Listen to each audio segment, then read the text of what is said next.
はい、原田専門家です。ドエースということで、今日は何を話そうかなと思いますが、タコツボ化についてちょっとこれはね、タコツボ化っていうぐらいですから深い話になりますので、今回だけでは終わりそうにないですが、タコツボ化についてお話ししたいと思います。僕が感じるタコツボ化というのは、いろんなメディア、何が早いかな、手っ取り早いかなって思うんですけども、いろんなテレビ、ラジオ、YouTube、Twitter、そういったニュースサイトでもそうですけども、いろんな媒体、メディアがありますが、それぞれが、タコツボ化、チャンネルが増えるごと、増えれば増えるほど、つまり新聞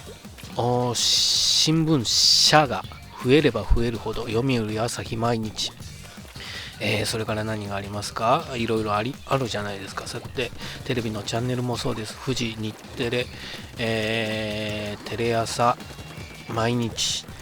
などいろいろありますけど、 MX テレ東いろいろありますけど、チャンネルが増えれば増えるほど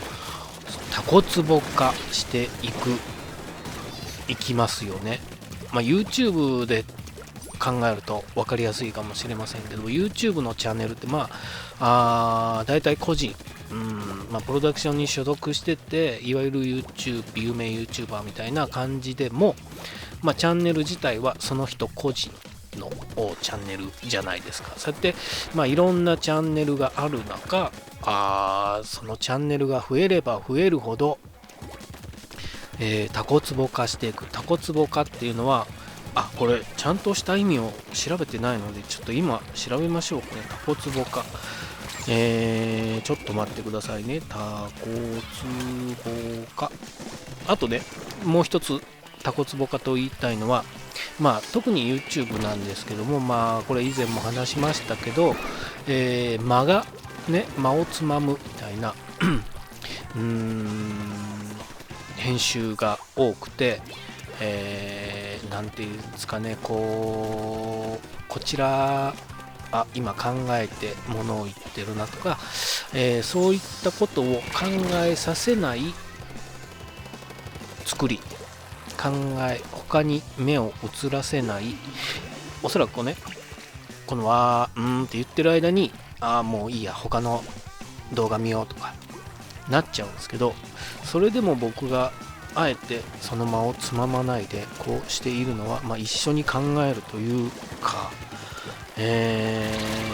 えるものですよ。考える習慣を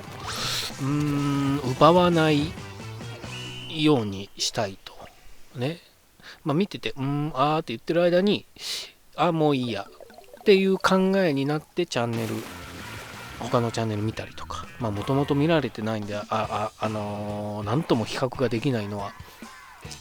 致し方ありませんが、そういった意味でも間をつままないで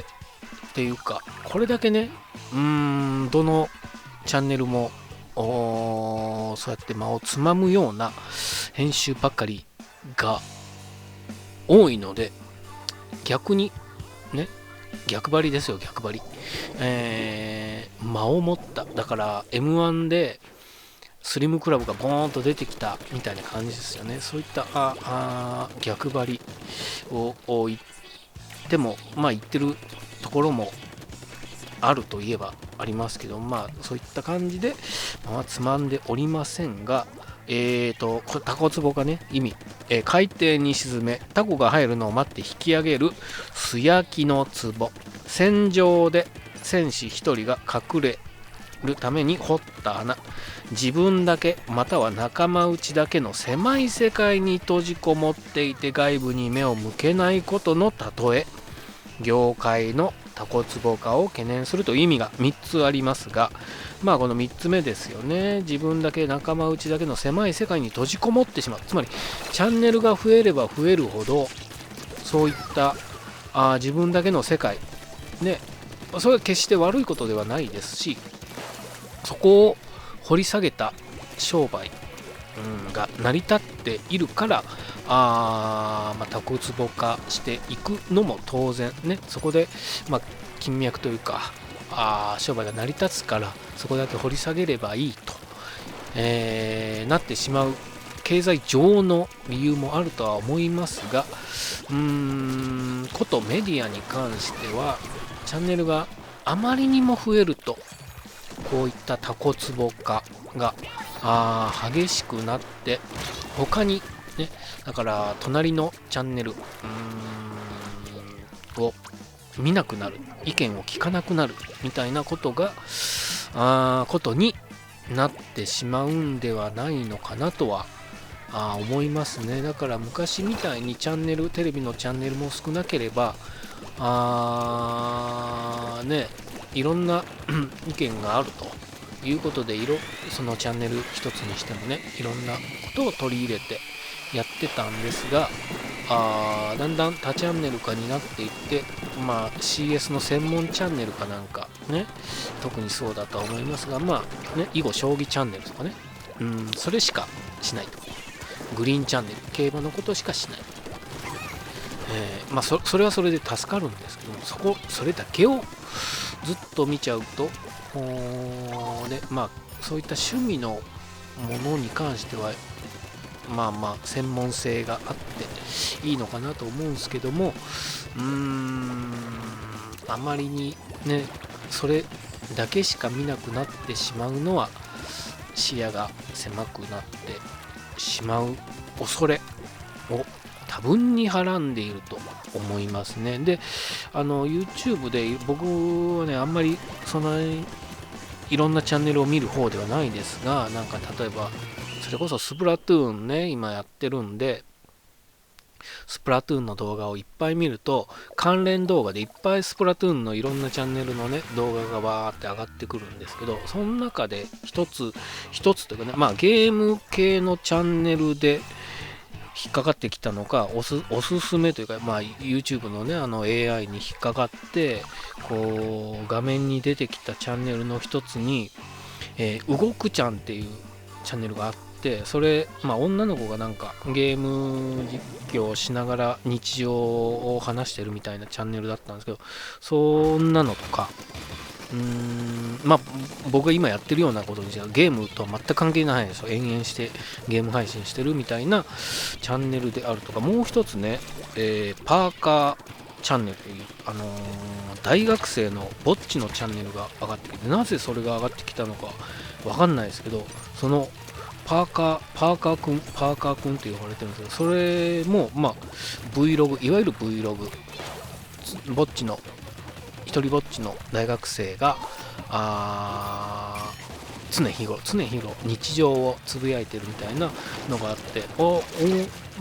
一回見てみようと思って見たんですけど、どっちもね、いや確かにチ